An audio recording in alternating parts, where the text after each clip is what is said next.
are so many handhelds in the market right now, and honestly, it's quite overwhelming to figure out which one is the best for you. But hopefully in this video, I narrow it down so you don't have to go through the same things that I went through, because honestly, when you're on a tight budget, it's definitely hard to figure out which one you want to go with, especially now when some of these handhelds are now going for $2,000 to $3,000. So where can your money best be utilized? And honestly, this is from a perspective of a PC console gamer now going into the handheld world, and that's all he has. So I'm hoping that I can help you make that decision. And I'm also starting my own collection too. I have a Lenovo Legion Go 2, a Nintendo Switch, a PlayStation Portal, and a Steam Deck OLED. So hopefully me being able to speak on these, I'm able to help you out make a decision. Now I've also tried the Xbox ROG Ally X and the GPD Win 5. But one I haven't tried out is the One X player, and I'm hearing phenomenal things on that, which again, that's a high competitor. I would put that in like AAA gaming with the Lenovo Legion Go, the GDP Win 5, and the One X player. I heard those right there are the top dogs in this industry, and honestly, I've only had my hands on, again, 2 of them out of the 3, but I'm here to persuade you on some of these and how I use them. Again, this is not spec-based. This is more just a everyday user, and hopefully I can help you kind of just figure out where you want to navigate your money, right? Anyways, the first one that I want to talk about is the Lenovo Legion Go 2. Like I said, growing up, I had every single console. I had every single handheld that you can think of, the PSP, the Game Boy, the DS, all those things, the GameCube, the Xbox, all the way up to the Xbox X, PlayStation all the way up to PS5, and even a PC. And honestly, throughout that time, I played a lot of single player games like God of War, Uncharted. I played some Sonic games on the GameCube, Smash, all the originals, right? But most of my time was spent playing multiplayer games. And during that time, honestly, that was one of the best seasons of my life because I made a lot of friends. I stayed connected with my friends, and it was just so much fun. However, I kept buying games on Steam and building up this backlog that I never ever got to, because anytime I saw a friend on Discord, I would jump up and play multiplayer games. And it wasn't until the Lenovo Legion Go 1 where I was able to start playing those games again.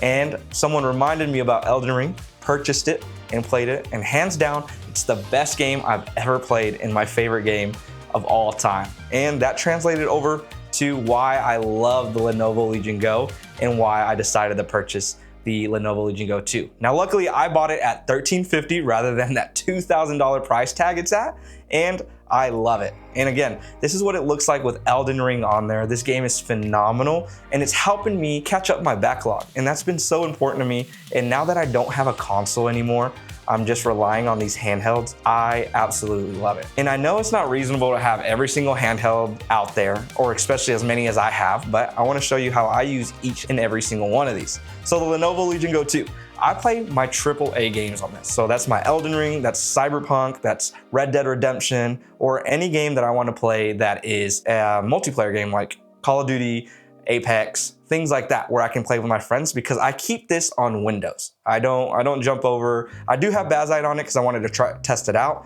but I mainly keep this in Windows. That way I can still game competitively since I don't have a console anymore, and I hook it up to an eGPU setup using the AOO Star AGO3, which was given to me by them.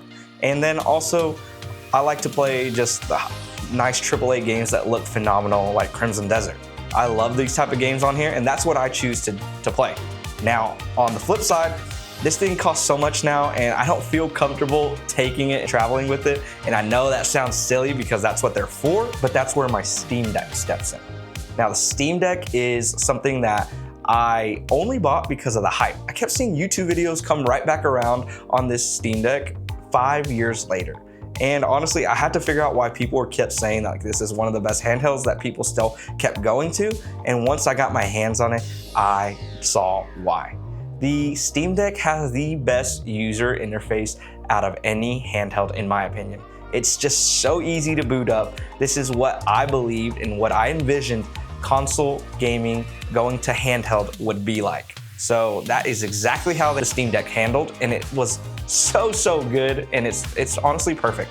I think anybody who adopts this, that's why the Lenovo Legion Go S is so popular, because it's just that. It works so well with this Steam OS. And I know Bazzite's phenomenal too. That's why I put Bazzite on my Lenovo Legion Go 2. But Steam Deck is just straight out of the box, easy play. So for those people who are looking out for something that's just easy out of the box, this hands down the best one to go for. Also, this is the one I take to travel. I think the JSOX case that I have on here, which they also gave me this case, shout out to JSOX. I think it's phenomenal, and it also helps just throw it in my backpack when I want to travel. And I don't have to worry about any stick drift or anything like that. And this is the OLED version, 2 terabytes. So again, I'm a huge fan of the Steam Deck now due to the user interface and how seamless it is, but I do not play my AAA games.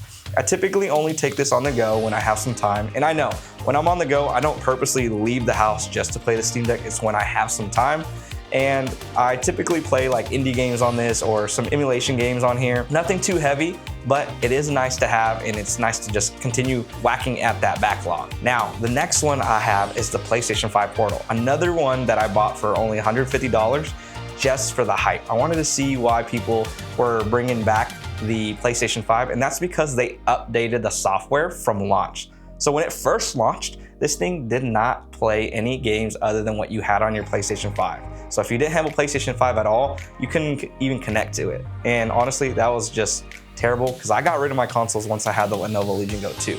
And there's some games on there that I still want to play, like God of War is just best on PlayStation 5 in my opinion, or comes out first on PlayStation 5 before it comes to PC or handhelds. And I wanted to play that, so I got a PlayStation Portal now with the new update so I can test out these games. And you don't even need a PlayStation 5. You can stream them, and it's honestly stepped up. Now, because you need to stream them, if you don't have a stable internet connection, you can't take it on the go, and that's why I don't take it on the go. This is typically something I play in the house. Same with my Lenovo Legion Go, where you just play and you have a stable connection. So that's the only downfall, but I love how it has integrated PlayStation controller. I think that's a phenomenal controller, and the screen is honestly beautiful. I think this device looks premium and it feels premium, but it just can't do anything. But for 150 bucks, I think it's a steal. And if you're looking to get into the handheld world, I think PlayStation 5 is honestly a good place to start, just to kind of get a feel for it and what this world is trying to do. Now, this is one of my last handhelds that I personally own, and that's the Nintendo Switch 2. Now, I bought this because I love playing Nintendo Switch games, especially with my son. I grew up playing games, and although I want him to be an outdoors boy, I love the fact that sometimes we can sit on the couch when it's raining in and just play some Mario or play some Mario Kart or Donkey Kong Bonanza. The Nintendo lineup has always been with me through DS's, Game Boys, GameCubes, all those things, Nintendo 64, and now the Switch and the Switch 2 have always been a big part of how I game too, because I just love to pick up something super simple. And again, it's just up there with the Steam Deck. It's super easy to just pick up, turn on, and play. Now, the game catalog is not huge to me. That's the only downfall to that, but the Mario games are so important to just be able to play. I think they're just so much fun and so easy. And obviously all these movies are coming out that the kids want to watch, so I love being able to just reference everything back to Mario Odyssey, for example, or Mario Galaxy. When we went to go watch Mario Galaxy 2 or Mario Galaxy, it was in these games, and me and my son were just laughing, and I loved bonding like that. But it's also one of the best handhelds to just host people. Sometimes I throw a cookout. Some of the guys are out there in the back talking and hanging out. Other girls are in the living room just chatting it up, and then a group of kids are in there playing Mario Party or Mario Kart. I just think it's a good way to host and just gather people together and play, and I love the Nintendo Switch, so that's why this Nintendo Switch is in here. So Nintendo's is just strictly for Nintendo games. The Steam Deck is usually indie games or mid-tier games, and mostly my travel go-to handheld. The Lenovo Legion Go 2, this is where all my AAA games are played, and also how I play my multiplayer games. And then the PlayStation Portal is where I play those exclusives, those PlayStation 5's exclusives that I don't want to miss out on. And just honestly, I just love adding to this collection. Now, I've had my hands on the Xbox ROG Ally X. Again, I bought that, tested it out, returned it, and then put that money towards the Lenovo Legion Go 2. So I have had my hands on that, but I didn't think it was anything special. It wasn't anything that just caught my eye, especially since the Xbox full screen experience wasn't all the way there yet for me. But I am saving up to try to get that back in my arsenal because I want to have it. I want to be able to speak on it some more for you guys. And the GPD Win 5, I think that one is just the best handheld as far as internals go. That thing just handled anything I threw at it. But I didn't like the feel and the ergonomics and the screen. Again, I just always go back to the Lenovo Legion Go 2. It's hard to play any of these other handhelds once you've been playing on that for a while because that handheld is just phenomenal as far as looks. but I understand the price is terrible. So if you're gonna put your $2,000, honestly, I would just try to invest in the GPD Win 5 because I think that's where you're gonna get most of your gaming done. It can just do it all. And honestly, I've been in talks with them trying to get a handheld, and they gave me a promo code for $50 off. So check the description below and you can get $50 off. That's simple. There's an affiliate link too, which helps out the channel, but I want to make sure that you get that $50 extra off. It's just a free $50 off your handhelds. And like we know, they're just getting super expensive. But that's how I use my handhelds. Hopefully it gives you an idea of how to navigate and how to pick one. I know it's nothing new. I know a lot of YouTubers just talk about it, but I want to help you out. And hopefully this is something that you can utilize to figure out which way you want to go in the handheld world. If you have any questions, comment down below. Again, thank you so much. Don't forget to push that subscribe button, and thank you so much for stopping by this channel. We're almost at 1,000, but enough about me. I'll catch you in the next one.